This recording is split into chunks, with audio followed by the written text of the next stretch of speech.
Coba Tat- tolong ingetin saya, kemarin saya bahas apa aja? Jurnal umum, Kak. Jurnal umum. Yang lebih spesifik, jurnal umumnya saya jelasin tentang apa aja. Tentang kas modal gitu, Kak.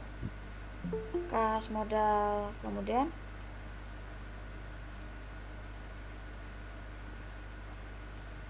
apa lagi? Selain itu.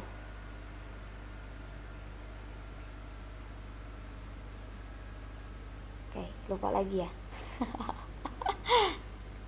Ya, jadi kemarin saya bahas mengenai jurnal umum secara keseluruhan atau secara uh, umum ya, jurnal umum secara umum.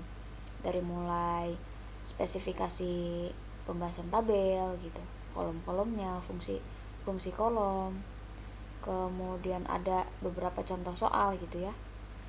Nah, mungkin di pertemuan hari ini malam ini saya akan bahas lebih detailnya mengenai jurnal umum. Saya kemarin udah kasih nggak langkah-langkah pembuatan jurnal itu seperti apa?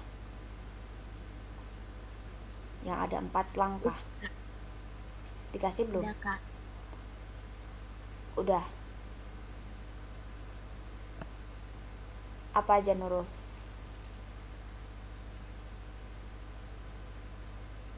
Apa aja, Nurul? Tunggu, Kak. Oke, saya tunggu nih. Kalian ini nggak pada malam mingguan? Nggak ada, Kak. Nggak ada. Anak rumahan. Di kamar aja. Di kamar aja. Ah. Di rumah. Apa ini statusnya? Jomblo visabilillah gitu atau baru putus atau gimana ini kau di kamar terus? Alhamdulillah, Kak, jomblo bisa diri. Kencan semua tugas. Itu mah alasan klasik ya. Padahal tuh kita tuh memang jomblo yang berkualitas gitu, bukan? Jadi memanfaatkan waktu ke hal-hal yang positif daripada keluyuran malam-malam kan ya. Mending rebahan. Meskipun pinggang udah pegel gitu sampai bosan rebahan terus, tapi kita pantang menyerah buat rebahan. Oke, udah ketemu belum, Nurul? Iya, Kak, udah. Udah, apa aja yang saya sampaikan kemarin, penerapan atau tahap-tahap kita dalam menentukan atau penyusunan jurnal umum? Tahap dalam penyusunan jurnal umum itu yang pertama kita harus menganalisa transaksinya terlebih dahulu. Yang kedua itu menentukan nama akun yang terlibat. Oke. Yang ketiga yaitu menentukan kelompok akun kemana kita masukkan. Yang keempat itu menentukan saldo normal akun. Saldo normal Itu. akun. Nah, Ya, betul Kak. ya. Jadi seperti yang kemarin di minggu sebelumnya yang sudah saya bahas, bahwa dalam proses pembuatan jurnal itu secara tersirat ya, bukan berarti kita harus menuliskan gitu. 4 tahap tersebut tidak harus kita tulis. Satu transaksi kita tulis, satu transaksi kita tulis, nggak perlu. Tapi secara tersirat bahwa tahap-tahap yang harus kita tempuh pada saat pembuatan jurnal tuh 4 tahap yang tadi. Yang pertama, kita harus analisa dulu, kita harus tentukan dulu transaksi yang sedang kita susun tuh transaksinya tergolong transaksi apa. Apakah penerimaan kas, pengeluaran kas, pembelian, penjualan, atau yang lainnya. Kita harus ketahui dulu jenis transaksinya. Itu di poin pertama. Yang poin kedua, kita harus menentukan akun yang terlibat. Dalam artian dalam satu transaksi itu ada berapa akun nih kira-kira. Tapi di akuntansi nggak kira-kira sih, harus yakin gitu. Cuman bahasa kita kan kadang kira-kira ya. Harus yakin berdasarkan aturan dalam akuntansi, ketika ada sebuah transaksi yang sudah kita tentukan itu termasuk atau tergolong transaksi apa.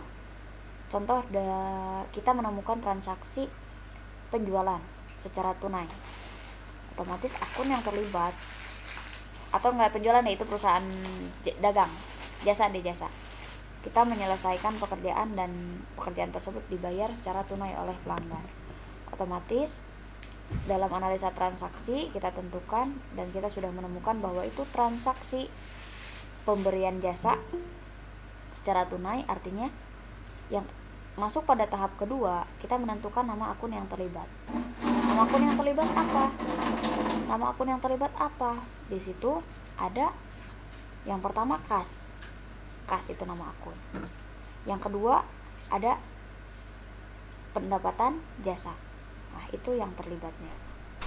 Kemudian proses yang ketiga atau tahap yang ketiga, kita tentukan si nama-nama akun tersebut termasuk kepada kelompok akun apa.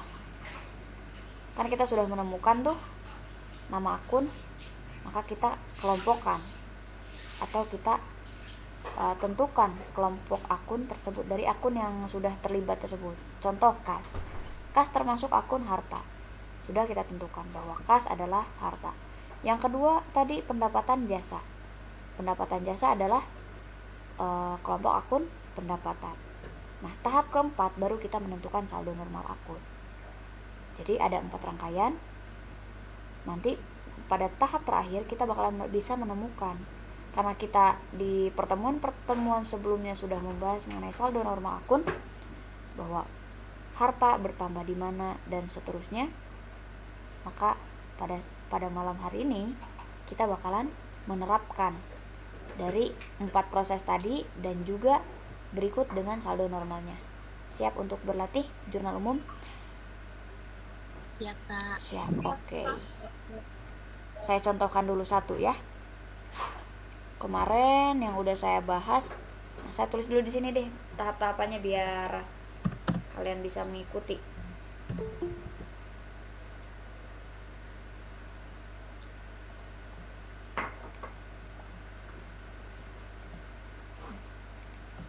Tahap 1 barusan 1, 2, 3. Tahap 1. Nah, ini kasih judul tahapan pembuatan Kak, jurnal. akuan kita share screen. Oh iya, mohon maaf. Terima kasih sudah mengingatkan. Kelihatan, Kak. Iya, belum share screen. Bagus. Oke. Nah, sini. Tahapan pembuatan jurnal. Khususnya di sini jurnal umum ya. Yang pertama, tentukan jenis transaksi.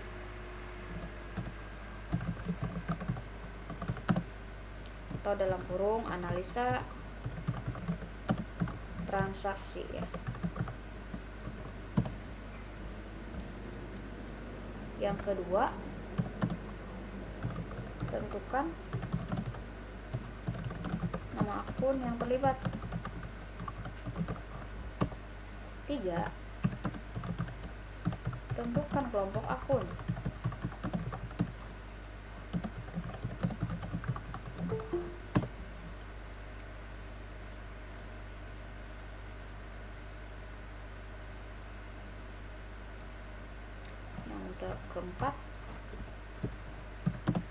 Yang keempat itu adalah apa barusan tuh? Yang keempat tuh tentukan saldo normal ya. Normal akun. Tentukan saldo normal akun. Yang terakhir boleh di sini ditambahkan poin 5, susun jurnalnya. Seperti ini tahapan-tahapannya. Nah, sekarang kita penerapan. Saya sudah siapkan di sini untuk untuk saldo normalnya ya. Nanti kalian bisa contohkan, bisa meniru apa yang saya contohkan sekarang. Kenapa saya tuntun perlahan untuk tahap jurnal umum ini? Karena di jurnal umum itu membutuhkan analisa yang kuat dan pemahaman yang kuat. Karena kedepannya kalian mungkin gak akan bareng-bareng saya terus selamanya kan, kalian harus bisa sendiri. Maka dari itu saya terapkan, saya kasih kuncinya untuk dapat membuat jurnal secara sistematis. Contoh di transaksi pertama ini, Nyonya Rizka, awal mulai ya, sebelum ke transaksi kita harus membaca dulu keterangan awal yang ada di dalam sebuah transaksi. Yang pertama di sini, baca. Perusahaan jasa hukum didirikan oleh Nyonya Rizka SH pada bulan Januari 2019 bernama Tara Mungkir. Jadi Nyonya Rizka itu merupakan pemilik dari perusahaan yang bernama firma Tara Mungkir ini. Kemudian di sini ada keterangan transaksi yang terjadi selama bulan Januari 2019 adalah sebagai berikut. Jadi transaksi yang ada di bawah sini ini merupakan transaksi untuk bulan Januari tahun 2019. Tugas kita apa? Nah, kita sebetulnya di sini tidak ada diminta ya, tidak ada instruksi untuk kita tuh harus mengerjakan apa, tidak ada. Karena ini soalnya satu siklus, dalam artian dari mulai jurnal umum sampai jurnal penutup kita kerjakan. Beda halnya kalau di kampus pasti ada soal yang diminta. Di kakak nggak ada, karena semuanya harus dikerjakan. Nggak ada permintaan yang spesifik gitu. Oke, penerapan nih di sini yang pertama. Nyonya Rizka menyetorkan uang sebesar 400 juta dan tanah senilai 150 juta. Kita terapkan tahap yang pertama. Tentukan jenis transaksi atau analisa transaksi. Saya jawab sendiri. Saya nanya sendiri, saya jawab sendiri. Atau saya nyuruh ke diri sendiri, kemudian saya laksanakan sendiri gitu. Tentukan jenis transaksi. Oh, ini transaksinya adalah penyetoran. Bukan penyetoran, karena kita pihaknya sebagai pihak yang berada di perusahaan, maka kita statusnya adalah penerima modal awal atau penerima setoran modal awal. Kenapa dikatakan penerimaan atau penerimaan? Kenapa dikatakan penerimaan modal awal? Jawabannya adalah karena transaksi ini terjadi pada awal periode pembuatan perusahaan. Contoh gini, Nurul mau mendirikan kantor akuntan publik misalkan. Nurul menyetorkan sejumlah uang dan gedung berikut dengan kendaraan. Seluruh aset yang Nurul setorkan sebagai pemilik, maka bagi perusahaan itu dianggap sebagai modal awal. Nah, maka jenis transaksinya adalah transaksi penerimaan modal awal bagi siapa? Bagi pihak perusahaan. Kalau bagi pihak pemilik apa statusnya? Bagi pihak pemilik itu statusnya sebagai penyetoran modal. Jadi pemilik menyetorkan modal, perusahaan menerima modal dari pemilik. Karena keuangan perusahaan dengan keuangan pemilik itu dipisahkan, tidak bisa disatukan karena statusnya sudah berbeda. Ketika kita sudah mempunyai badan hukum, dari laporan keuangan pun nggak ada itu laporan keuangan pemilik, adanya juga laporan keuangan sebuah perusahaan. Paling kalau pemilik itu dikenakan pajak atas penghasilan.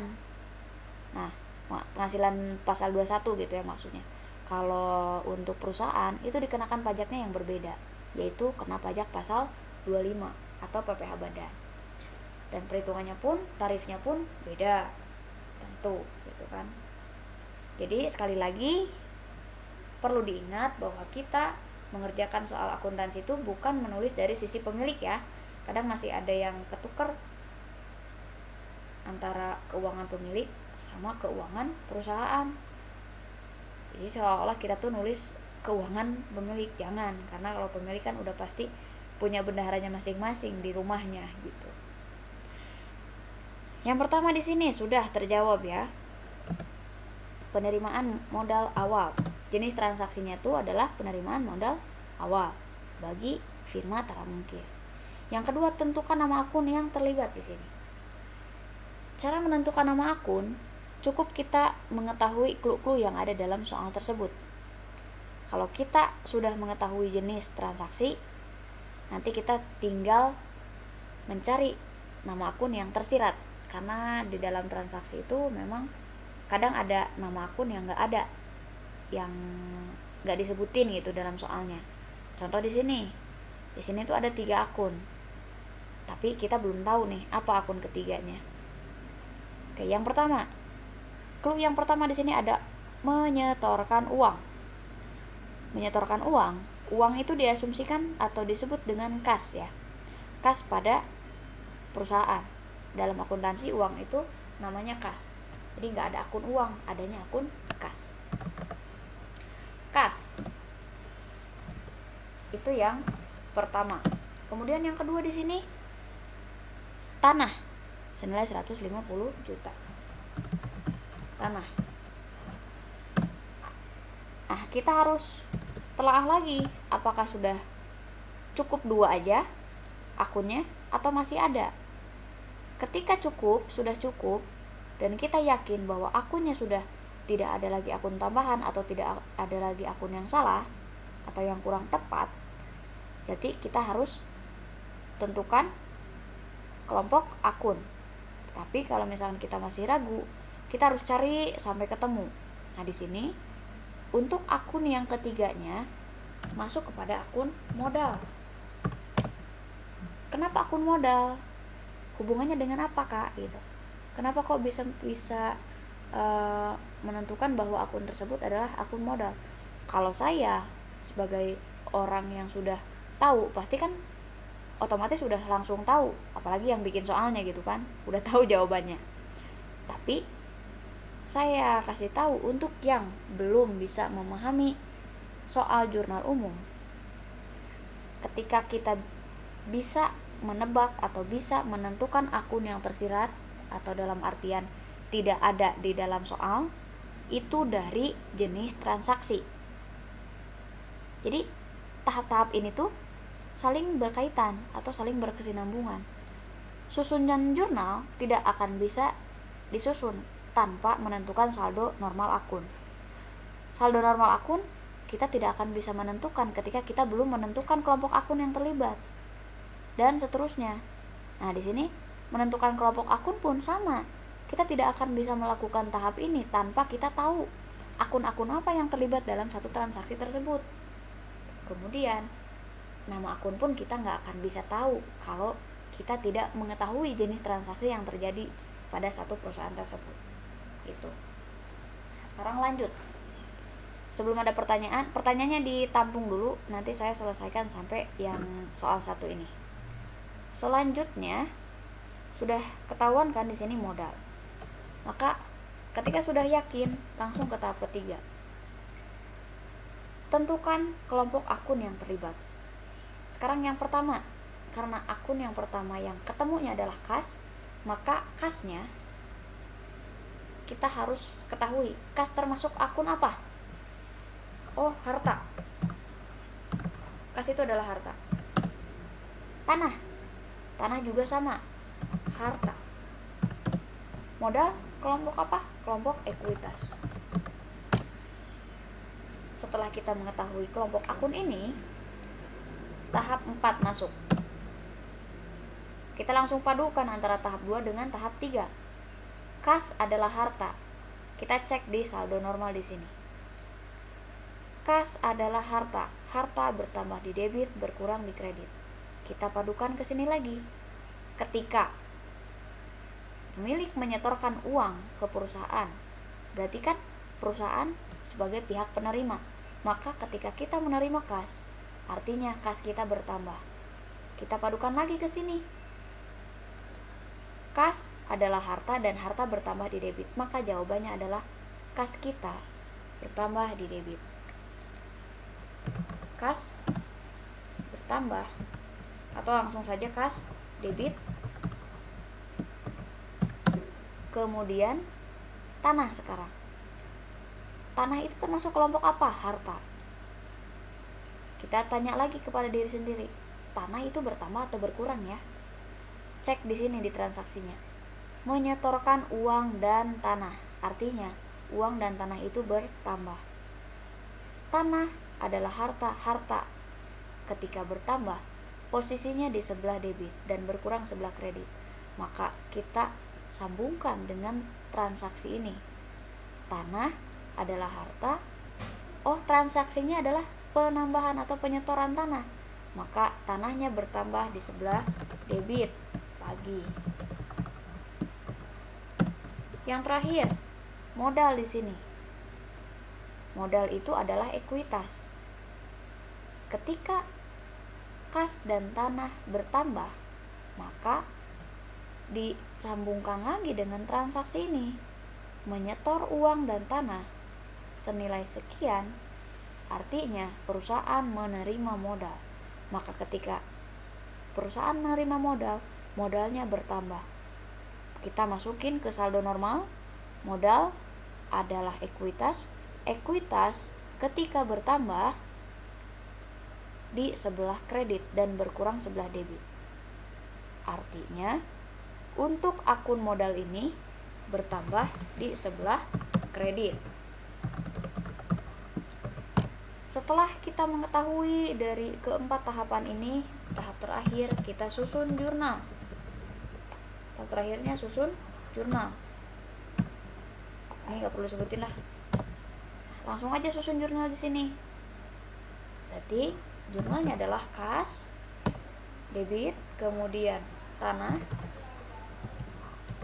debit, dan yang terakhir adalah modal sebelah kredit. Seperti ini. Jadi kalian udah nggak perlu takut lagi nanti ada akun yang terlewat atau seperti apa. Nominalnya 400 juta, kemudian 150 juta, dan yang terakhir ditotalkan antara tanah ditambah dengan kas. Nah, jadi 550 juta. Silahkan, ada yang mau ditanyakan? Ada yang mau ditanyakan? Bisa dipahami untuk materi ini? Bisa, Kak. Bisa. Coba sebelum saya tes satu orang satu soal, ada yang mau ditanyain dulu nggak? Karena nanti kalau udah tahap tes, nggak boleh tanya-tanya. Salah, benar, kalian tanggung sendiri. Yuk, siapa yang mau nanya dulu? Ini 18 orang pasti kebagian, satu orang satu soal malam ini. Biar apa? Biar bisa kalian. Tapi saya pandu ke satu-satu. Yakin gak ada yang mau ditanyain? Insya Allah sudah, Kak. Oke, kalau yakin saya tes satu-satu ya, biar kalian bisa ya. Saya mulai dari Afrisa. Afrisa siap, Afrisa? Afrisa? Siap, oke. Tolong dikerjakan. Kalian langsung aja menyebutkan. Enggak. Begini aja deh. Ada yang mau nulis nggak? Nggak usah lah ya.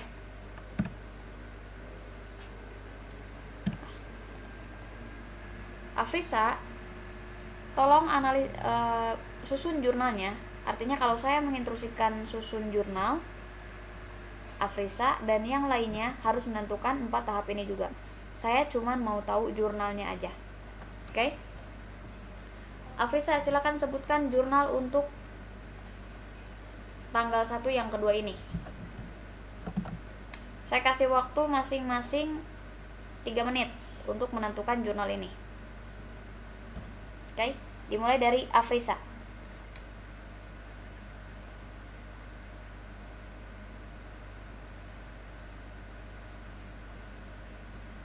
Kemudian untuk sekalian aja ya, saya ini ya, nanti yang udah punya jawabannya bisa langsung jawab. Yang tanggal 2 Januari saya tugaskan ke Alfia. Siap, Alfia? Iya, Kak. Oke, silakan ditulis soalnya.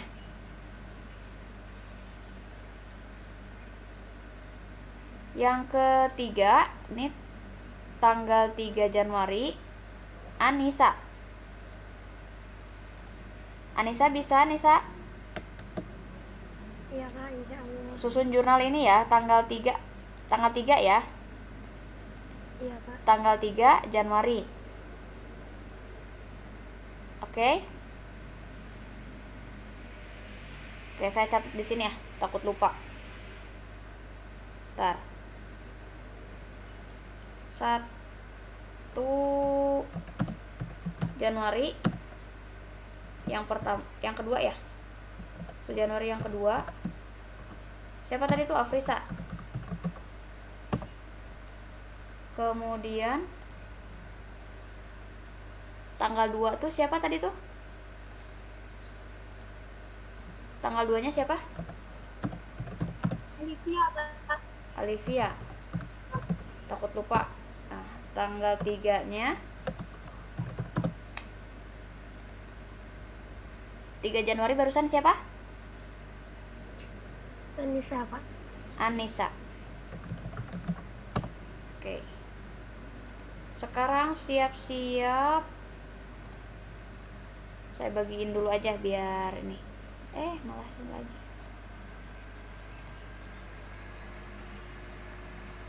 Intan. Intan tanggal 4 Januari ya. Iya kak. Oke. Sekarang tanggal 4 Januari. Saya tulis di sini aja gitu.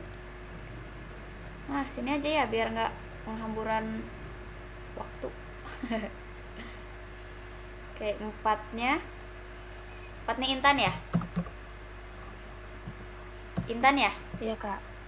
Oke. Nah, gini aja. Nggak kelihatan dong kodenya.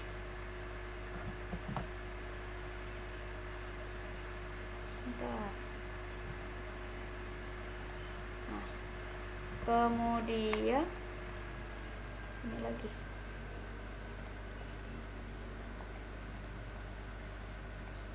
Setelah Intan, tanggal 4 yang kedua, Lulu. Lulu tanggal 4 yang kedua ini kelihatan? Iya kak, siap. Nah, kelihatan ya. Tanggal 6 Januari, Meli. Meli hadir? Meli ada? Iya kak. Oke, Meli. Tanggal 8 yang pertama, Miftah. Siap kak. Oke. Yang udah nemu jawabannya boleh di kolom chat. Yang udah ada jawabannya boleh dikirim di kolom chat ya. Kemudian tanggal 8 yang kedua, Nabila. Nabila ada? Nabila. Nabila tak ada. Next aja. Tanggal 8 yang kedua, Nadia ada? Nadia Reta dulu. Ada kak. Nadia Reta, oke. Tanggal 11 Nadia yang kedua ya, Nadia Salsa. Iya kak. Nadia R.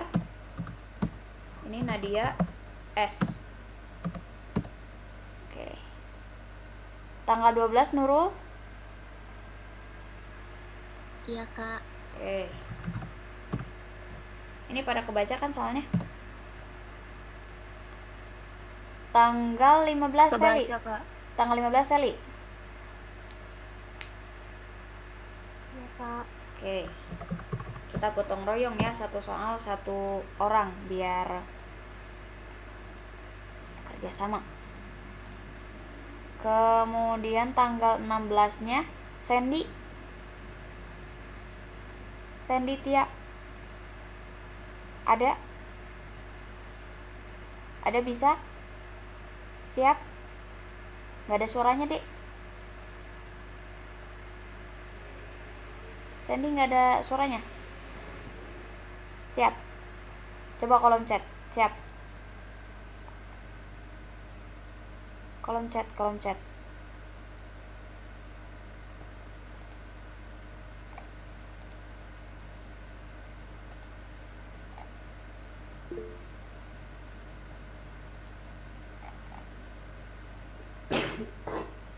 Yang ngejawab tolong disebutin sama tanggalnya ya.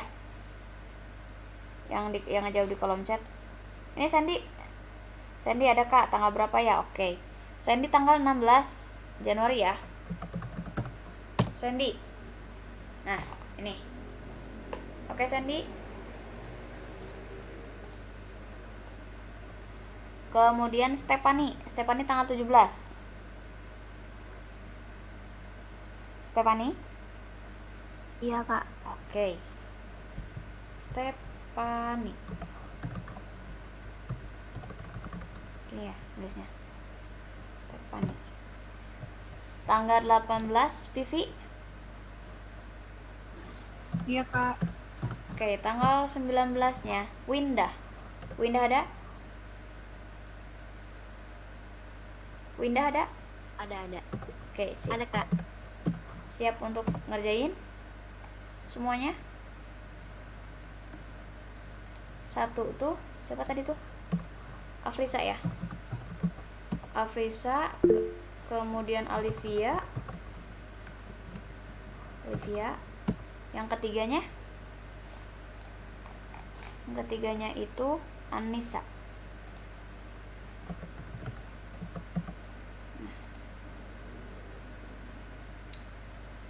Coba saya kasih waktu 10 menit untuk kalian semua. Yang sudah ada jawabannya 10 menit nanti langsung dikirim di kolom chat. Saya bakal cek.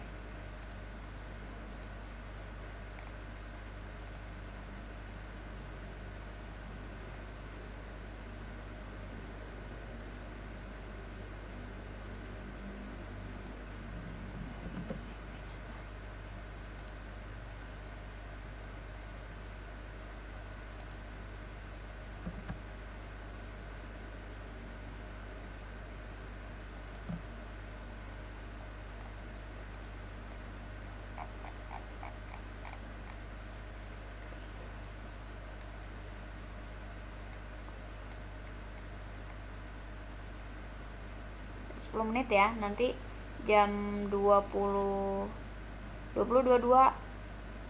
bahas semua sama kita. Yang udah ada jawabannya silakan langsung dikirim di kolom chat. Oke? Siap semua? Siap, Kak. Sip, mantap. Silahkan, selamat menikmati dan selamat melihat soal. Kalau misalkan ada yang sulit nggak apa-apa, wajar sulit ya. Nah gini nih, sok ada waktu sampai 20.22.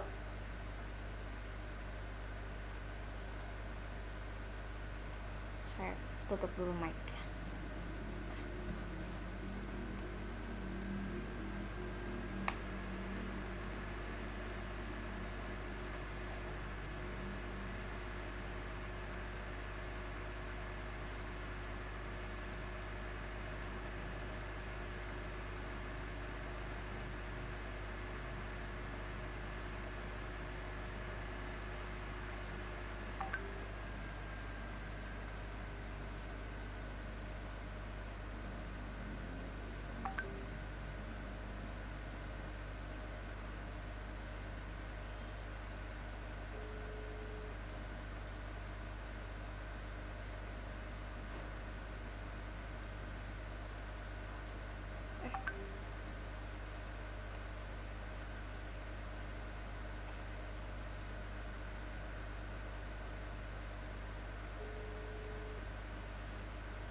Gimana? Udah semua? Udah semua? Udah Kak. Udah. Coba. Udah Kak. Oke, sip. Saya cek satu-satu ya. Dimulai dari Afrisa nih. Jawaban Afrisa apa nih? Saya bacain dulu nih. Jurnalnya. Jurnal. Untuk soalnya.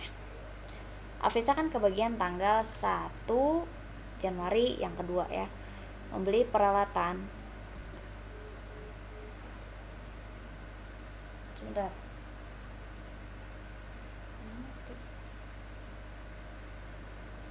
Afrisa kebagian tanggal 1 Januari yang kedua. Soalnya adalah membeli peralatan senilai 50 juta. Baru dibayar 20 juta. Jurnalnya apa, Afrisa? Debit peralatan 50 apa ini? 50 ribu 50 juta ya Afrisa 50 ribu apa 50 juta? Maunya dilangin 3 gitu. Gimana? Gak ada suaranya. Oke, ceritanya nolnya dilangin 3 kayaknya. Jadi dalam ribuan rupiah berarti. Jadi nolnya dilangin 3. Mungkin maksud Afrisa tetap 50 juta di sini ya. Debitnya peralatan sudah betul 50 juta. Meskipun di sini tulisannya 50.000. Kreditnya kas 20.000. Di kreditnya lagi utang usaha. Ya, betul. Jadi untuk transaksi ini pembelian peralatan secara ada 2 cara di sini berarti tunai sama kredit. Tunainya 20 juta, sisanya dibayar kemudian. Artinya kalau ada sesuatu yang dibayar kemudian, contoh kalian jajan nih. Jajan 10.000 ke warung. Cuman bawa 7.000. Bu, maaf nih saya cuman bawa 7.000, yang 3.000 lagi nanti ya. Apa kalian bakalan lupa gitu aja dengan kewajiban kalian kepada warung? Terus dianggap lunas gitu, padahal jajannya 10.000. Kan tidak. Maka untuk sisa yang belum dibayar itu kita asumsikan sebagai utang. Kalau dalam perusahaan berarti utang usaha, khususnya di perusahaan jasa. Kalau di perusahaan dagang, akunnya apa? Akunnya utang dagang. Jadi tergantung konteksnya kita ada di perusahaan mana, jasa, dagang, apa manufaktur. Setiap jenis perusahaan pasti berbeda akunnya. Cuman ketika akun-akun yang kita gunakan ada sedikit perbedaan dari segi nama, kita nggak perlu aneh atau apa, karena nama akun itu memang tergantung kebijakan perusahaannya masing-masing mau pakai nama apa. Kita pun kalau punya perusahaan boleh kok menamai akun sendiri, asal jangan keluar dari koridor. Kalau kita bentuknya PT ya, atau dalam artian kita sudah berbadan hukum lah perusahaannya. Ketika kita ingin membuat laporan keuangan, kita harus mempunyai standar atau harus menggunakan standar yang berlaku di Indonesia, yaitu apa? Itu standar akuntansi keuangan atau sering disebut dengan SAK. Selanjutnya, ini Afrisa sudah benar jurnalnya. Kita tulis aja, nggak perlu ditulis, nanti saya kasih lembar jawabannya ya. Yang kedua, di sini jawaban Alivia nih. Alivia jadi jawabannya yang mana? Alivia ini ada 2. Oh, ini debit sama kreditnya dipisahin. Tanggal 2 Januari. 2 Januari transaksinya adalah membeli kendaraan 180 juta dengan secara kas 80 juta dan sisanya menggunakan wesel bayar atau hutang wesel. Di sini Alivia menjawab apa? Kendaraan 180 juta, kas 80 juta. Alivia yakin dengan jawabannya? Utangnya di utangnya di sini, iya benar. Oke, ya, udah kelihatan. Jadi untuk jawaban Alivia, saya tulis di sini aja ya. Jurnalnya adalah kendaraan debit, kemudian kasnya kredit, dan selanjutnya utang wesel. Jadi antara utang wesel dengan utang usaha beda. Ada perbedaan antara utang wesel dengan utang usaha. Nanti kalian di semester-semester selanjutnya kalian bakal belajar mengenai utang wesel. Untuk nominalnya di kendaraan 180 juta. Kenapa? Karena harga perolehan atau harga beli dari kendaraan tersebut adalah 180 juta. Kalau kalian beli motor harganya 20 juta, kita tulis 20 juta meskipun kita baru bayar DP. Karena apa? Nanti sisanya kita bakalan tetap bayar, cuman dibayarnya di waktu yang berbeda. Itu yang dinamakan utang. Jadi utang itu sebuah kewajiban kita kepada orang lain untuk apa? Untuk memberikan atau membayarkan sejumlah uang atas apa yang kita beli atau atas jasa apa yang kita pakai dari orang lain. Itu yang dinamakan dengan utang. Konteksnya utang usaha atau utang wesel tergantung cara pembayarannya pakai apa.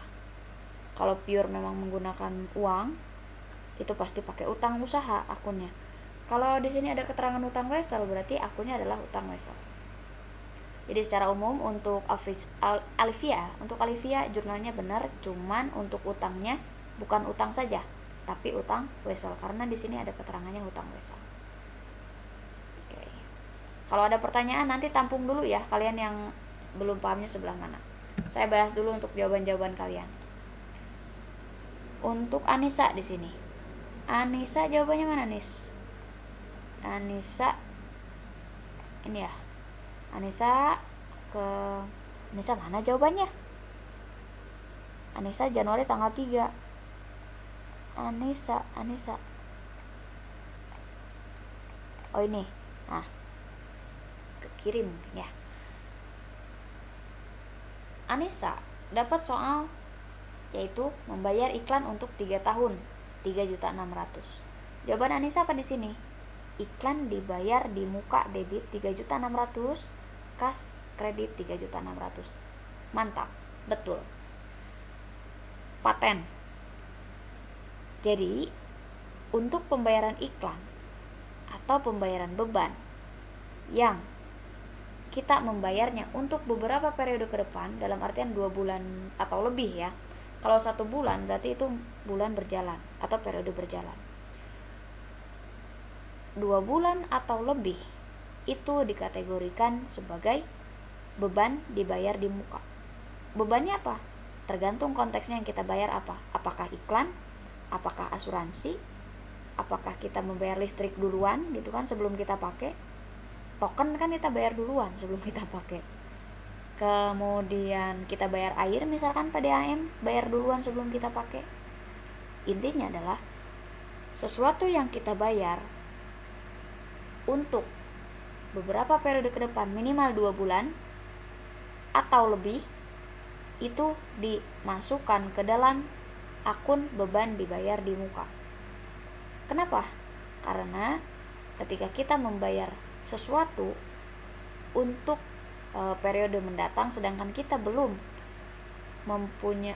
menggunakan jasa tersebut, maka itu diasumsikannya sebagai harta yang akan menjadi tagihan kita di masa mendatang. Contoh kalian yang paling familiar lah sama mahasiswa pasti kosan.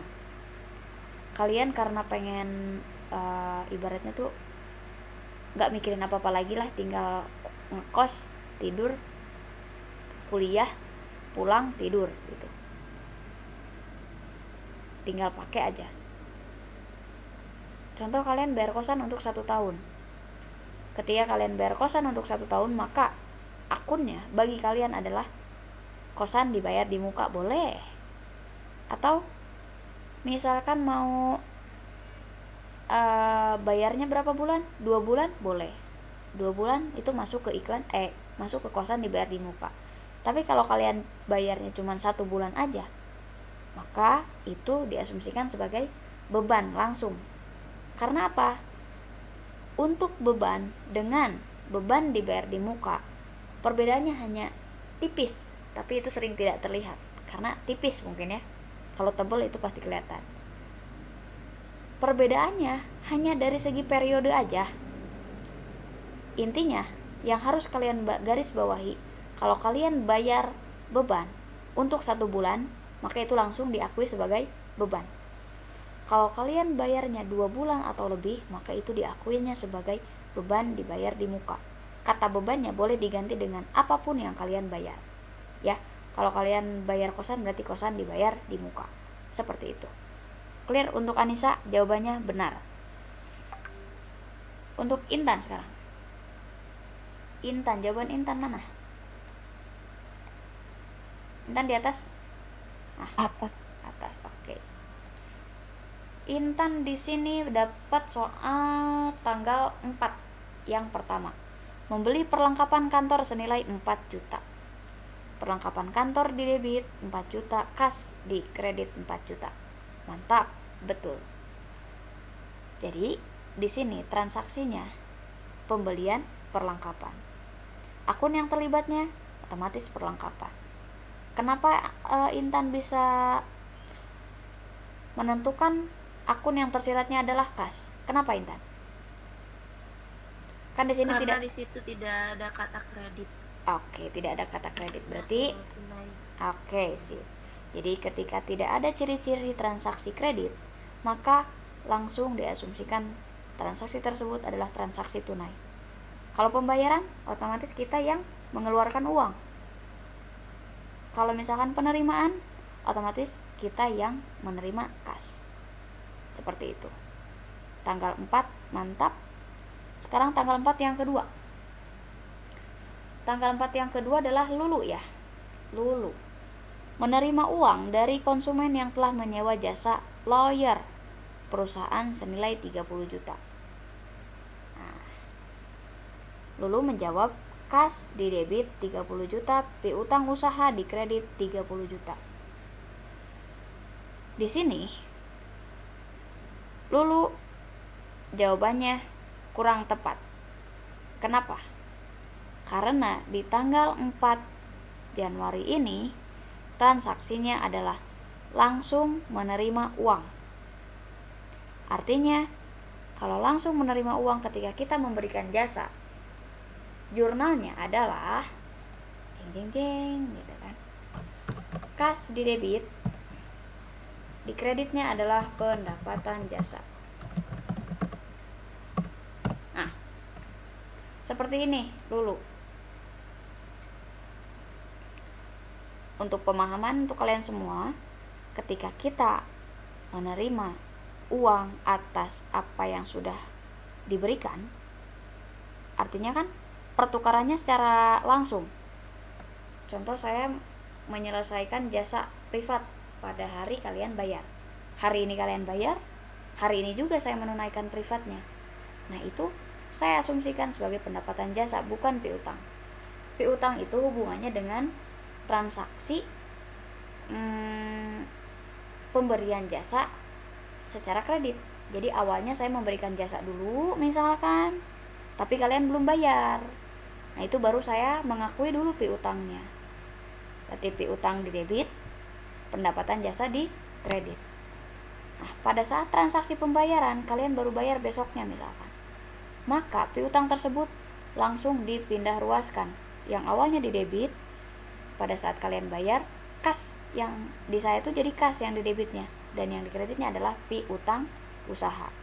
Jadi kesimpulannya untuk tanggal 4 Januari ini, kas dan pendapatan jasa. Alasannya adalah Firma Tara Mungkir mendapatkan uang secara tunai ketika Firma Tara Mungkir ini pada tanggal 4 menyerahkan atau memberikan jasa lawyernya pada hari tersebut juga. Seperti itu. Bisa difahami Lulu? Khususnya Lulu? Lulu masih ada nggak? Lulu. Oh, nggak ada Lulu ya? Ada deng? Iya, Kak. Oke. Lulu bisa dipahami Lulu? Ada Kak. Ini siapa yang jawab? Oke, lanjut ya. Nanti kalau kalian yang lain selain yang ditunjuk ada pertanyaan di soal lain, boleh nanti ditanyakan di akhir setelah pembahasannya selesai. Baik, Kak. Oke, selanjutnya Meli, jawaban Meli mana Meli?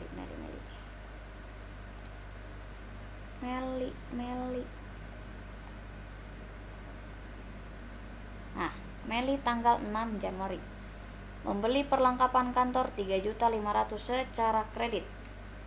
Meli di sini jawab perlengkapan kantor debit 3.500.000, utang kredit 3.500.000. Betul. Jadi, transaksi ini adalah transaksi pembelian perlengkapan kantor secara kredit. Artinya kalau secara kredit kita menerima perlengkapan dulu, tapi kita belum bayar gitu.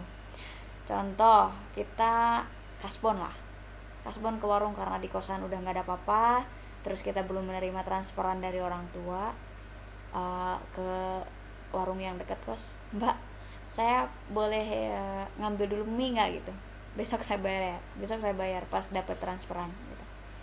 Nah, jadi kita dapat dulu mie nya, bayarnya besok.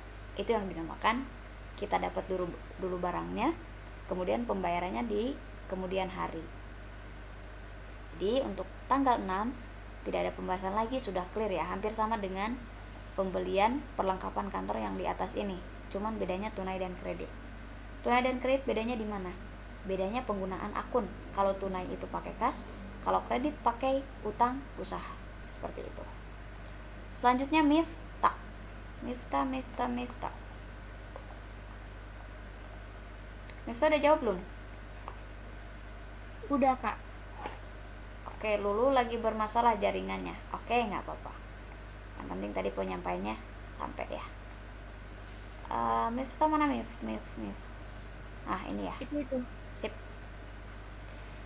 Miftah di sini dapat soal 8 Januari membeli mesin 8 juta. Peralatan.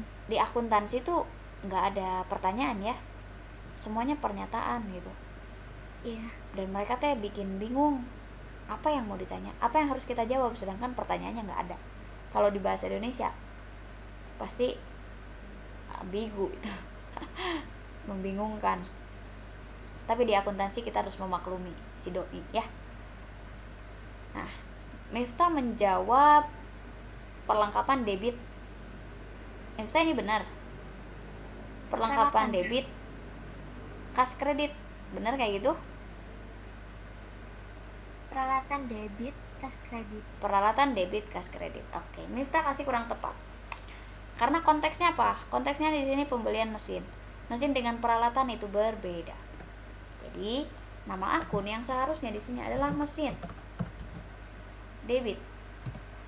Kemudian kas kredit. Seperti ini. Jadi mesin dan kas nominalnya adalah 8 juta. Kenapa saya katakan mesin debitnya? Karena mesin dengan peralatan masuk ke dalam kelompok aktiva tetap yang berwujud, tapi mesin dengan peralatan itu berbeda. Wujudnya berbeda. Kalau peralatan itu bisa termasuk apa saja, tapi kalau mesin satu, mesin berdiri sendiri mesin. Tidak bisa disatukan dengan peralatan. Pasti kalian nama-nama akun belum hafal semua ya, tapi nggak apa-apa. Sekarang sudah tahu bahwa antara mesin dengan peralatan itu berbeda. Jadi di aktiva tetap berwujud itu ada 5 contoh yang sering disebutkan. 1 tanah, 2 gedung, 3 peralatan, 4 kendaraan, dan yang kelima mesin. Itu aktiva tetap berwujud yang sering disebutkan dalam klasifikasi akun. Seperti itu. Sudah sampai sini. Kemudian Nadia sekarang. Nadia udah jawab? Udah ya ini. Nadia di sini dapat soal perusahaan meminjam uang ke Bank Mandiri senilai 120 juta. Kas 120 juta, hutang bank 120 juta. Mantap. Jadi di tanggal 8 yang kedua ini perusahaan statusnya menerima uang dari hasil pinjaman. Bedakan ya, kita nerima uang dari pemberian dengan menerima uang hasil pinjaman. Kalau pemberian nah kita terima dan kasih aja, terima uangnya, kasih terima kasihnya gitu. Nah kalau di perusahaan yang mempunyai transaksi meminjam uang, kita harus garis bawahi meminjam uang. Artinya kalau pinjam harus dibalikin ya, jangan pura-pura lupa. Nggak akan mungkin sih kalau perusahaan lupa sama kewajibannya, apalagi kewajibannya itu besar. Beda sama teman. Kalau teman mah kadang ada lupanya, tapi bukan lupa sih, lebih tepatnya kayaknya pura-pura lupa deh ya. Pernah kalian pernah kalian dipinjemin uang tapi temannya pura-pura lupa gitu? Sering. Nah, ternyata setiap kampus, setiap angkatan pasti mempunyai kisah-kisah seperti itu. Tapi nggak apa-apa, kita kehilangan uang berapa nominalnya, sekecil apapun atau sebesar apapun, untuk mengetahui karakter seseorang memang di mana ya saya nemuin kalimat itu tuh, itu termasuk ya nominal yang murah gitu, dibandingkan kita harus terus berteman dengan orang yang karakternya kurang baik. Tapi jangan dendam, kita cukup ingatkan aja ketika ada orang atau ada teman yang punya utang, diingatkan saja. Biar apa? Biar mudah-mudahan mereka lekas membayar, karena kita pun membutuhkan gitu ya. Reminder itu buat diri kita. Tapi kalau kita punya utang harus segera dibayar juga ke orang lain. Oke? Lanjutkan ke sini. Perusahaan meminjam uang ke Bank Mandiri 120 juta. Transaksinya adalah transaksi peminjaman uang. Ketika kita pinjam uang, otomatis kita sebagai firma Tara Mungkir ini bakalan dapat uang dari bank, dalam artian kas yang bertambah 120 juta. Tapi dibalik itu kita ada kewajiban untuk mengembalikan ya, mengembalikan uang tersebut dengan apa? Berikut dengan bunganya. Nanti ada perhitungan bunganya tuh biasanya di setiap akhir bulan. Setiap akhir bulan ada perhitungan bunga. Ada tarifnya juga, ada tarif bunga. Nah, di sini jurnalnya sudah benar bahwa kas di debit dan hutang bank di kredit. Hutang bank dengan hutang usaha harus digarisbawahi, mereka dua hal yang berbeda.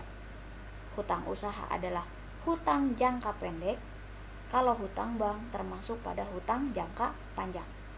Karena apa? Karena perputarannya atau jangka waktu pembayarannya, hutang usaha kurang dari 1 tahun, paling lama tuh ya 2 bulan 3 bulan. Tapi kalau hutang bank sampai 1 tahun lebih. Contoh, kalian memberikan jasa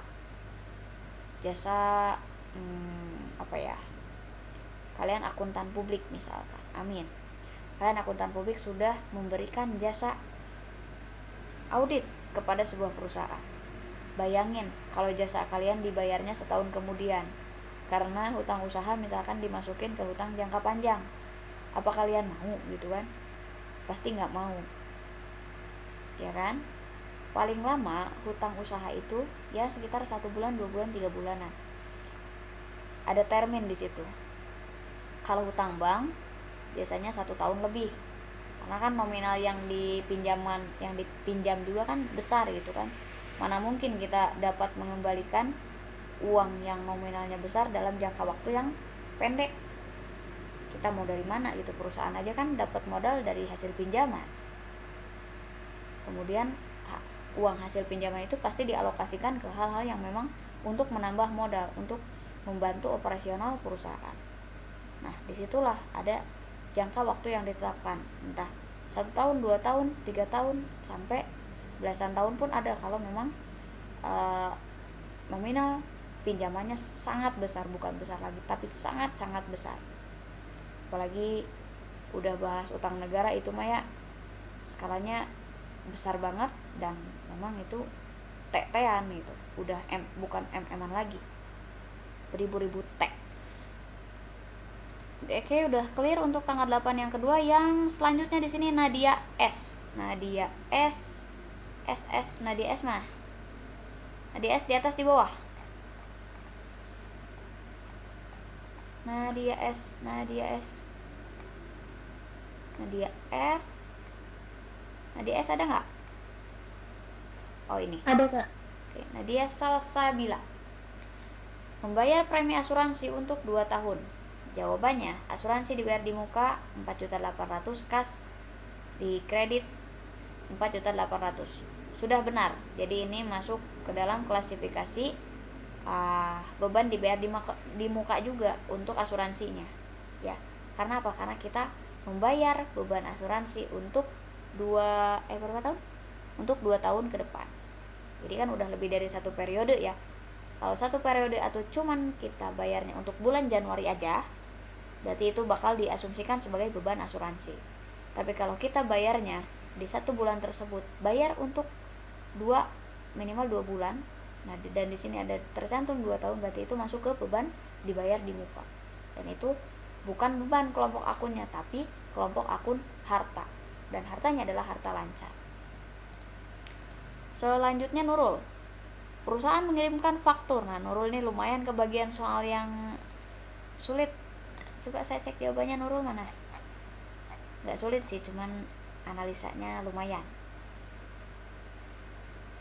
Nurul mana Nurul? Nurul, oh ini. Ya. Oke. Nurul di sini dapat soal perusahaan mengirimkan faktur atau menagih kepada konsumen yang telah menggunakan jasa perusahaan senilai 20 juta. Jawaban Nurul piutang usaha dan pendapatan jasa. Sip, mantap. Jadi, ketika perusahaan mengirimkan faktur, yang harus digarisbawahi sama kalian adalah mengirimkan faktur. Faktur, ada yang tahu faktur itu apa? Bukti transaksi untuk transaksi apa jenisnya?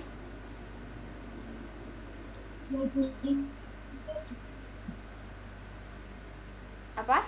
Untuk apa? Faktur untuk apa faktur? Transaksi secara kredit. Oke, transaksi secara kredit. Jadi, di sini firma tara mungkir itu mengirimkan faktur. Artinya kalau mengirimkan faktur, si firma tara mungkir ini menagih kepada perusahaan lain atas apa? Atas jasa yang telah diberikan kepada orang lain atau ke perusahaan lain. Contoh saya sudah melaksanakan privat tapi kalian belum bayar. Kalau saya perusahaannya besar, otomatis saya pasti mengirimkan faktur. Karena apa? Jasanya sudah saya berikan. Kalian posisikan sebagai firma tara mungkir. Jadi kalian itu sudah memberikan jasa pendampingan hukum di sini untuk konsumen kalian. Tapi konsumennya belum bayar. Nilainya berapa? 20 juta.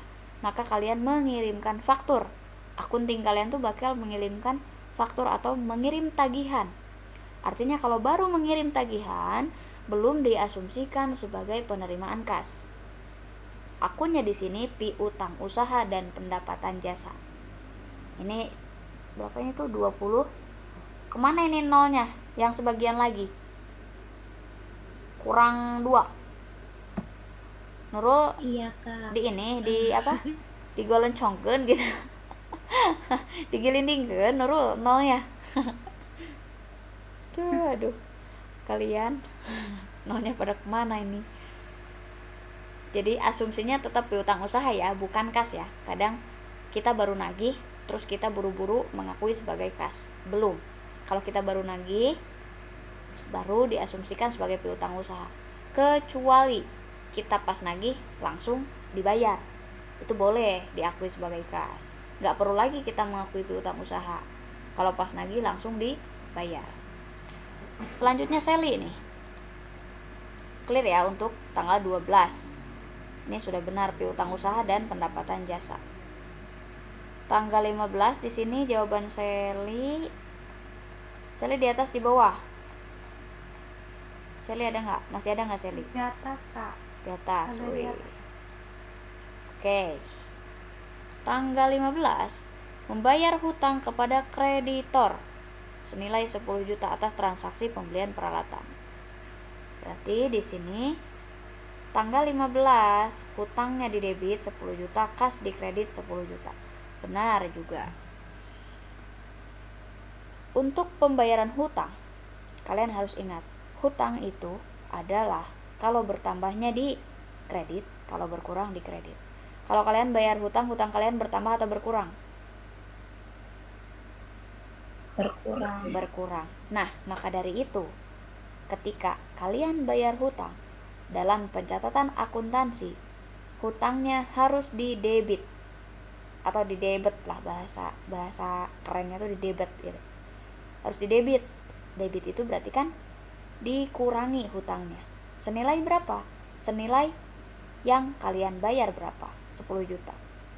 Kasnya dikredit sekarang. Kenapa kas dikredit? Karena kalian bayarnya pakai uang, bukan pakai daun. Kalau kalian bayar utang pakai daun, maka yang dikreditnya daun. Tapi kalau kalian bayarnya pakai kas, pakai uang, dikreditnya, bayarnya atau menjurnalnya itu pakai akun kas gitu. Ya, sekali lagi, untuk pembayaran hutang yang harus kalian pahami adalah transaksinya bayar hutang. Berarti kalau bayar ya, bayar. Otomatis kalau saya punya hutang, saya bayar. Berarti kan hutang saya berkurang. Karena saya bayarnya pakai uang, berarti kas kita yang berkurang. Kas saya berkurang. Berarti hutang berkurang, kas berkurang. Jurnalnya hutang debit, kas kredit. Selanjutnya sendi. Sendi mana sendi? Tadi lihat ini sendi. Sendi tanggal 16. Perusahaan berhasil menagih kepada debitur dan menerima kas senilai 15 juta sehubungan dengan transaksi tanggal 12. Nah, tadi Nurul yang bagian nagih, sekarang Sendi yang dapat uang. Nurul yang nagih, Sendi yang dapat uang ya. Rugi nggak Nurul? Beda job desk kalian. Jadi pada saat Nurul nagih tadi tanggal 12, ternyata yang nerima pembayarannya Sendi nih tanggal 16. Di tanggal 16 ini si perusahaan itu, Firma Tara Mungkir itu mendapatkan pembayaran dari perusahaan yang ditagih tadi di tanggal 12. Berapa? Nominalnya 15 juta. Jawabannya Sendi benar. Kasnya di debit 15 juta, piutang usaha di kredit. Jadi piutang usahanya dulu tadi di tanggal 12 sudah diakui. Piutang usaha debit, pendapatan jasa di kredit. Pada saat menerima pembayaran maka kas debit, piutang di kredit. Seperti itu ya Sendi. Dan yang lainnya ini sudah benar. Selanjutnya Stefani. Mana Stefani? Tadi Stefani out ya. Sekarang udah join lagi belum Stefani? Nah, Stefani nih. Udah kak. Udah, oke. Stefani membayar beban telepon, beban listrik, beban air. Nominalnya 1.500.000 sama 200. Beban-bebannya di debit, kasnya di kredit. Betul. Tapi ada untuk sebagian perusahaan yang mengakui ketiga beban ini disatukan menjadi utilities expense atau beban utilitas. Jadi beban utilitas itu sudah termasuk beban telepon, beban listrik, beban air. Dan itu disatukan nominalnya. 1 juta tambah 500 tambah 200 jadi 1.700.000. Ada yang mencatat dengan jurnal beban utilitas debit, kas kredit 1.700.000 masing-masing dua-duanya. Tapi ada juga yang merincikan seperti ini. Jadi ini jawabannya benar ya. Jawabannya benar untuk penggunaan akun beban utilitas ataupun dirincikan seperti ini, dua-duanya benar. Selanjutnya Vivi di sini. Diterima pendapatan sewa untuk 2 tahun senilai 12 juta. Vivi mana jawabannya, Vi? Vivi. Nah, Vivi masih ada, Vivi? Masih ada nggak ya? Oke, untuk Vivi. Iya, Kak, ada. Sip. Diterima pendapatan sewa untuk 2 tahun senilai 12 juta. Jawaban Vivi adalah kas debit pendapatan sewa kredit. Kurang tepat. Untuk jawaban ini di tanggal 18 masuk pada akun, kasnya sudah benar, kasnya debit dan di kreditnya adalah pendapatan sewa diterima di muka. Jadi bukan beban aja yang bisa diterima di muka itu, tapi pendapatan juga. Untuk pendapatan sewa diterima di muka ini bukan kelompok akun pendapatan, tapi termasuk akun kewajiban. Jadi pendapatan sewa ini masuk ke kelompok akun kewajiban. Ya. Contohnya apa transaksinya? Ya ini. Jadi si firma Tara Mungkir itu menerima uangnya duluan sebesar 12 juta. Tapi sewanya belum diberikan. Contoh, saya ibu kos. Kalian ibu kos lah. Kalian ibu kos. Saya yang ngekosnya. Saya sudah transfer uang buat pembayaran kos 1 tahun 12 juta misalnya. Kosan 1 tahun 12 juta. Udah saya transfer, artinya kalian sudah menerima. Para ibu-ibu kos tuh kalian sudah menerima uang senilai 12 juta dari saya untuk pembayaran kosan selama 1 tahun. Nah, bagi kalian, jurnalnya adalah kas di debit senilai 12 juta dan pendapatan sewa diterima di muka di kredit. Kenapa pendapatan sewa diterima di muka di kredit? Karena pendapatan sewa diterima di muka itu diasumsikan atau termasuk kepada kelompok kewajiban. Kenapa? Karena kalian mempunyai kewajiban untuk memberikan kosan atau mengosongkan kamarnya yang dipilih oleh saya 1 tahun ke depan, gak boleh diisi oleh orang lain. Itu yang dinamakan kewajiban. Jadi ketika kalian mendapatkan pembayaran atas sesuatu yang dibooking oleh konsumen, kalian harus menyediakan hal tersebut untuk periode yang sudah dibayar. Itu contoh yang familiar dengan mahasiswa. Sekarang contoh di kita. Hari ini kalian sudah bayar untuk privat 10-10 untuk 30 kali pertemuan. Bagi saya, ketika saya menerima kas dari kalian, kas saya bertambah dan pendapatan privat diterima di muka. Itu jurnalnya. Kemudian setelah itu saya mempunyai kewajiban kepada kalian untuk memberikan fasilitas privat sebanyak 30 kali pertemuan. Artinya, nih kan kita udah masuk ke pertemuan 6 ya. Belum bisa diakui sebagai pendapatan sewa ketika saya belum merealisasikan privat tersebut.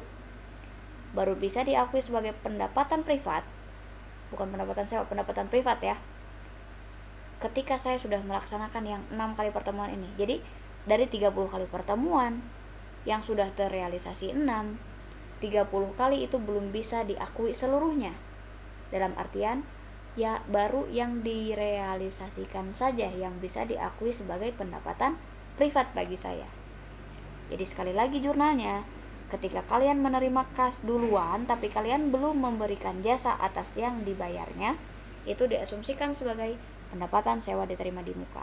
Seperti itu. Apabila ada pertanyaan di sini, kalian bisa keep dulu, nanti di akhir saya tanya. Oke? Selanjutnya, terakhir ini perusahaan Windah, mana jawabannya Windah? Nah, perusahaan telah memberikan jasa kepada konsumen senilai 50 juta, baru dibayar 30 juta. Sisanya dibayar kemudian. Kas 30 juta, piutang 20 juta. Nah, Windah masih ada, Windah? Ada Kak, ada. Ada. Oke, Windah ini yakin dengan jawabannya? Kurang yakin sih sebenarnya, kurang paham juga. Kurang yakin. Paham. Oke, siap. Saya bahas ya. Jadi di sini saya bahas ke sini. Perusahaan telah memberikan jasa kepada konsumen. Yang harus digarisbawahi di sini adalah kita analisa ya. 1, pemberian jasa.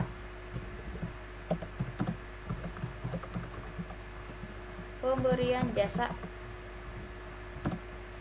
dibayar sebagian. Artinya baru dibayar sebagian dan sebagiannya lagi akan dibayar di kemudian hari. Bukan berarti dilunaskan gitu ya. Yang kedua, nama akun yang terlibatnya di sini. Ketika perusahaan menerima di sini, memberikan jasa, otomatis itu pasti ada yang namanya pendapatan jasa. Tapi sebelum ke situ, kita harus mengakui dulu yang telah dibayar. Karena apa? Karena transaksinya sebagian tunai, sebagian kredit. Nah, di sini kasnya dulu yang diakui. Kasnya sebesar 30 juta. Di debit. Koma. Setelah kas 30 juta, maka ada akun pendapatan jasa. Ini aja deh. Pendapatan jasa. Ini di kredit. Di kredit. Susah ya. Ini kas. Ada selisih di sini. 50 juta kan pendapatan jasanya. Pendapatan jasa 50 juta. Otomatis ada selisih. Selisih kurang atau selisih lebih bagi kas ini? Bagi yang di debit ini. Di kreditnya 50 juta, di debitnya baru 30 juta. Artinya di debit masih kurang 20 juta. Kita harus mencari untuk yang 20 juta ini akun apa.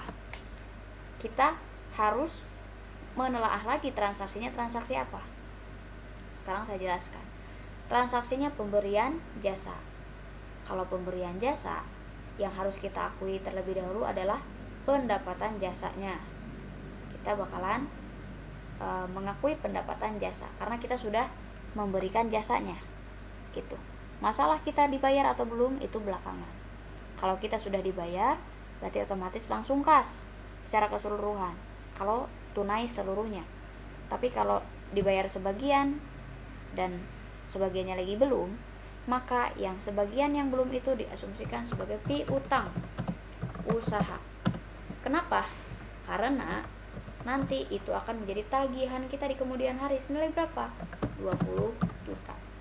Nah, jadi jurnalnya adalah kas di debit senilai 30 juta, piutang usaha di debit senilai 20 juta, dan pendapatan jasa di kredit 50 juta. Sampai situ. Alhamdulillah pembahasan dari awal sampai akhir selesai. Silakan. Apabila ada yang mau ditanyakan, boleh sekarang tanya jawab. Skuy. Sebelah mana yang kalian belum paham? Ada yang mau ditanyain? Dari pembahasan yang barusan? Kak, mau nanya. Boleh. Kalau misalkan kita nih perusahaan dagang, kita punya utang. Ya. Kita punya utang. Tapi kita utangnya tuh dibayarnya cuma baru setengah doang. Misalnya kita punya utang 10 juta. Kita utangnya cuma 50 juta doang. Itu jurnalnya kayak gimana, Kak? Misalkan barusan tuh apa? Kita punya utang 10 juta. Kita punya utang 10 juta gitu. Iya, Kak. Punya utang 10 juta baru dibayar berapa? 10 juta. 50 juta. Nah, sisa 50 juta kan. Terus itu pencatatan 100 juta mungkin. Gimana, Kak? Utangnya 100 juta atau 10 juta? Misalnya 10 juta. Kita bayarnya cuma 5 juta misalkan. Berarti pada saat pembayaran utang kita berkurang 5 juta tetap, dan kas kita berkurang 5 juta. Urusan yang 5 juta lagi sisanya apa nanti bakalan jadi saldo di neraca saldo utang. Jadi untuk sisanya kita nggak perlu pusing buat nyatetnya di mana. Untuk jurnal itu merupakan pencatatan pada saat transaksi. Untuk urusan saldo akhirnya nanti berapa, itu urusannya di buku besar sama di neraca saldo. Gitu Sally maksudnya. Bingung Sally untuk mencatat sisanya gitu. Udah paham, Kak? Udah? Ya. Oke. Ada lagi? Ada lagi untuk jurnal yang barusan? Mau nanya, Kak? Boleh. Tapi lumayan. Kan tadi di tanggal 2 itu ada apa sih, sewa dibayar ya? Itu dinamakannya itu utang wesel. Itu kalau misalkan ada kata sewa tanggal bayar 2 gitu, sebentar. Tanggal 2 membeli kendaraan tanggal 2 mah. tanggal 2 tanggal berapa sih yang sewa bayar?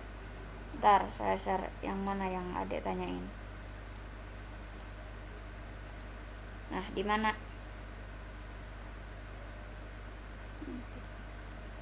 Yang mana?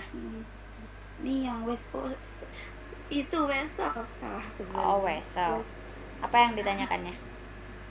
Itu kalau misalkan ada Wesel bayar itu akun itu jadi utang Wesel gitu ya Kak? Iya, utang Wesel. Oh, berarti kalau misalkan ada kata selain utang usaha ada juga gitu ya Kak? Iya. Utang Wesel, utang apa aja itu Kak?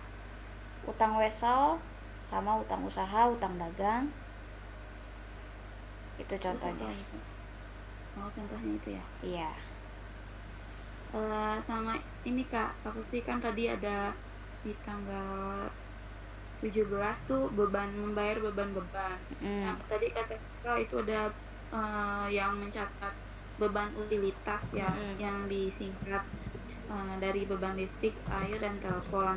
Nah, itu ada perasaan pernah tuh Kak dapet jurnal tuh kata-kata beban lain-lain, itu gimana itu Kak? Oh, pertanyaannya ke beban lain-lain.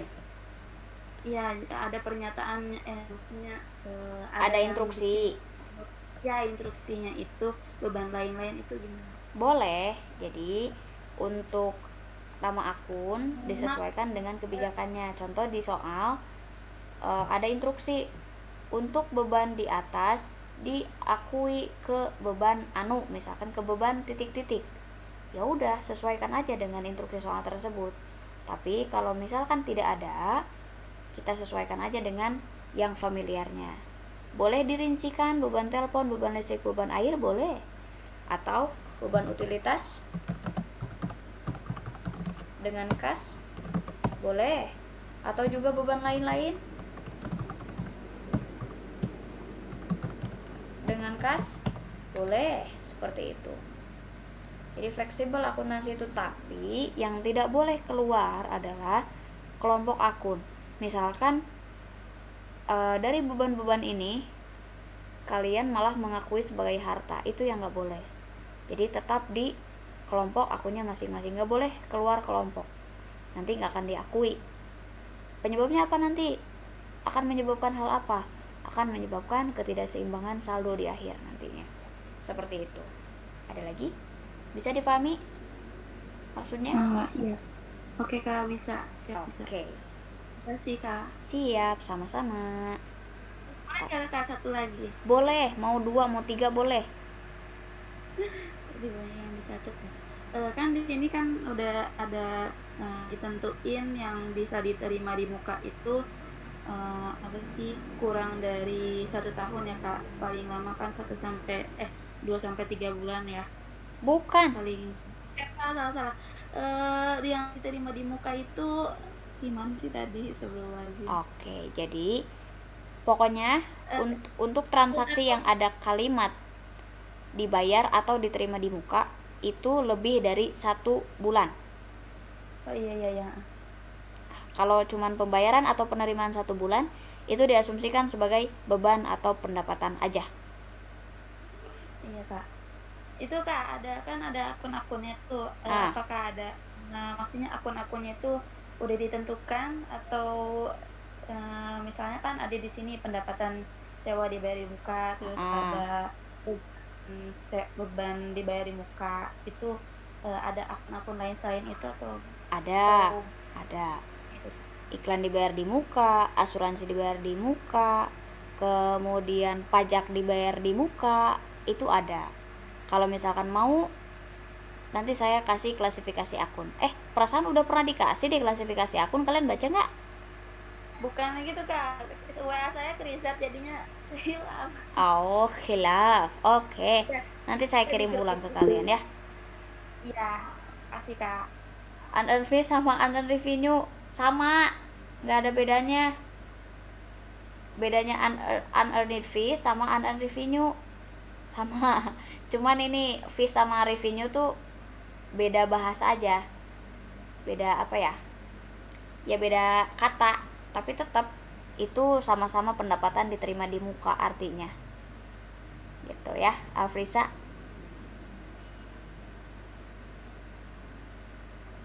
Oke. Ada lagi? Windah gimana? Windah udah paham Windah untuk yang tadi? Insya Allah lah Kak. Insya Allah. Belajar lagi. Tapi kalau misalkan belum paham nggak apa-apa, ditanyain aja bareng kamu, nyantai aja. Kalau belum paham boleh nanya banyak, boleh. Asalkan jangan sampai jam 12 malam aja gitu. Sebenarnya sih kalau dari akuntansi ya aku rada ngeblank banget tuh akuntansi itu, gak tau kenapa ya, apalagi belajar sendiri kan. Wah udah ini mah fix harus privat bareng kakak pribadi ini mah, gas kan? Iya makanya nungguin itu dulu kan. Nungguin money gitu ya. Ya. Sekarang ya, aku udah masuk pajak, jadi akuntansi itu kayak sebagian udah kelupain semua gitu, maksudnya jadi nggak belajar akuntansi dasar lagi kan, jadi udah masuk PPH kayak gitu. Iya, tapi kalau kalian kan jurusan akuntansi pure ya? Winda jurusan akuntansi bukan? Iya Kak. Tapi walaupun kalian diajak terombang-ambing di semester atas, ya kalian nggak boleh melupakan gitu ya, nggak boleh melupakan materi dasar. Kenapa? Karena materi dasar itu bakalan dipakai kalian pada saat semester atas banget atau semester tua. Kalau kalian nggak tahu akuntansi dasarnya seperti apa, kalian bakal nggak dibully sih, cuman kadang ada dosen yang iseng, pengertian akuntansi itu apa gitu misalkan, terus ya, laporan betul. Keuangan ada berapa. Kalau kita udah semester tua nggak tahu materi dasar itu, pas ujian ada dosen yang iseng nanya kayak gitu, itu malu gitu. Dan memang akuntansi dasar tuh dipakainya bukan pada saat kuliah aja, pada saat setelah lulus akuntansi dasar dipakai. Bahkan ada kakak tingkat saya yang pengen belajar lagi bareng saya, dan saya malu lah, senior masa belajar ke saya gitu. Tapi dan akhirnya beliau belajar bareng saya deh. Malu-malu juga ya, kepaksa ngajarin gitu. Berarti kan artinya akuntansi dasar itu bukan sesaat dipakainya, tapi selamanya, karena kalian ada jurusan akuntansi, bukan ada di jurusan bahasa.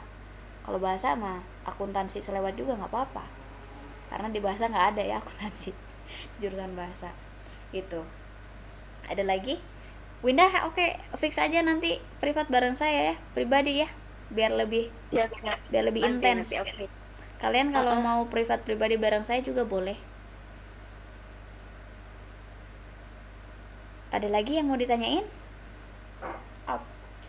Kak, mau nanya lagi? Boleh. Mau berapa ratus pertanyaan, Sel? Ini itu apa sih namanya, mau nanya, kalau misalkan abis gini kan privatnya beres nih. Nah, ada lagi nggak sih Kak privat lanjutan gitu, apa mesti pribadi aja? Mesti pribadi aja. Karena ini mah kelas sementara gitu, karena promo.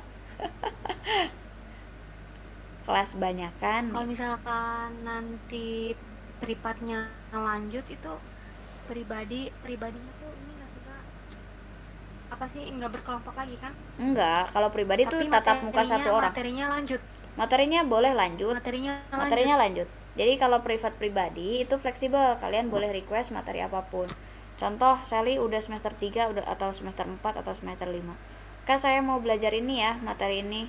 Boleh nanti request ke saya, asalkan saya bisa pasti saya ajarkan gitu. Nah, kemudian untuk waktu juga fleksibel, nanti saya yang menyesuaikan permintaan kalian. Misalkan Sally mau hari apa dan jam berapa, bisanya jam berapa. Boleh nanti kalian tuh mengajukan jadwal ke saya, dan saya nanti ACC, saya sesuaikan jadwal itu. Beda halnya kalau untuk privat berkelompok ini kan, ini gimana saya masuk, saya enggak gitu. Seenaknya saya enggak kayak gitu. Cuman intinya kalau privat pribadi itu lebih kepada kewenangan kalian masing-masing, dan saya mengikuti keinginan kalian. Seperti itu kalau untuk privat pribadi saya. Oke, makasih Kak. Oke, sama-sama. Ada lagi yang mau ditanyain? Boleh di luar materi, boleh.